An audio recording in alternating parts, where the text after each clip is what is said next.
Yeah, you mentioned the other options, in addition to Ortho-K. Practicing in Canada, you had um, access to anti-myopia spectacles, which in the Mhm. US, we've just had FDA authorization for Stellus. Mhm. But y'all in Canada have had a bunch of different options now, and for years. I'm hoping you can give us a little bit of perspective on like how that has affected your practice to give kind of US practitioners a little bit of insight into like what they can expect around myopia spectacles and how you implemented them because obviously starting out with Ortho-K, that's your bread and butter, that's what you build up your expertise on. Did you find it difficult to start implementing these other strategies or these other options? No, actually, I thought it was actually um, very helpful actually Okay. to our ortho-K practice. I mean, the end goal is for myopia control, right? So whatever option parents choose and whatever option the child is willing to agree with and follow through with every day is going to be the best option. Um, but I found it actually helpful for the ortho-K side of things because if a child wasn't ready for ortho-K, like, okay, that's fine. We have this other option. Like, let's get you into these myopia management spectacles, and we get pretty good, like 60% control rate, right?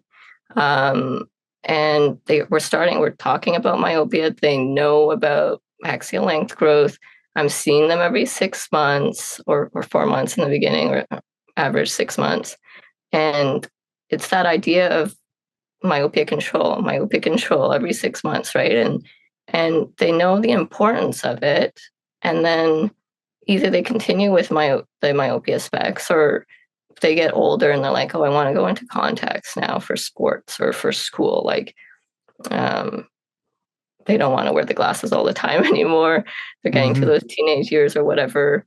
And then we talk about, because you guys have yeah, we've got the soft daily lenses for myopia Hmm. control.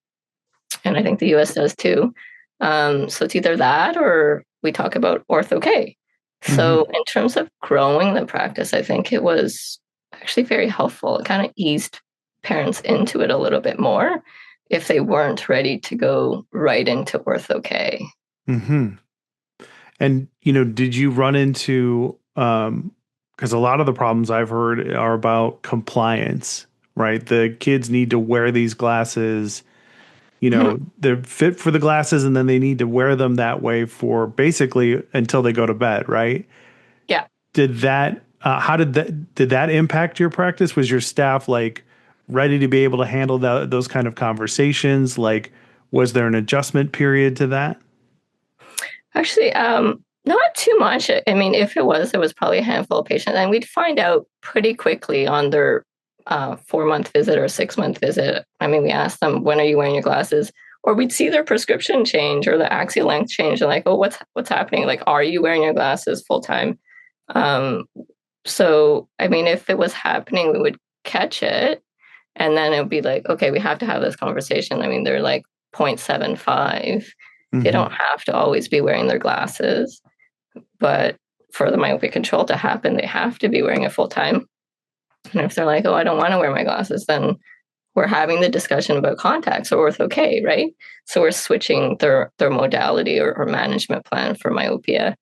Um, so if it happened, if they weren't compliant with their glasses, we were catching them on the follow-ups, and that's important to have those follow-up visits for those patients, not just say, okay, here are your glasses, I'll see you in a year.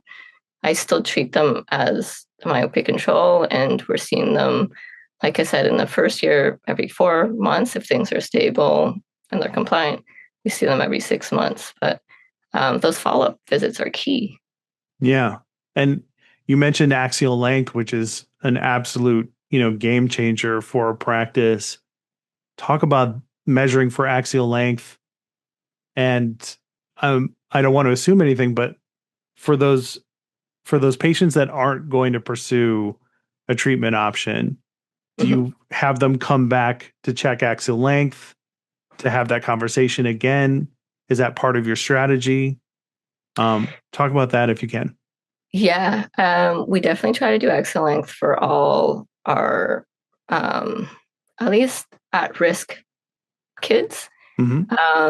I mean, if parents are myopic and that's on their and they're using screens a lot, and it comes up in conversation, right, when we're talking about lifestyle and genetic risk and all of that.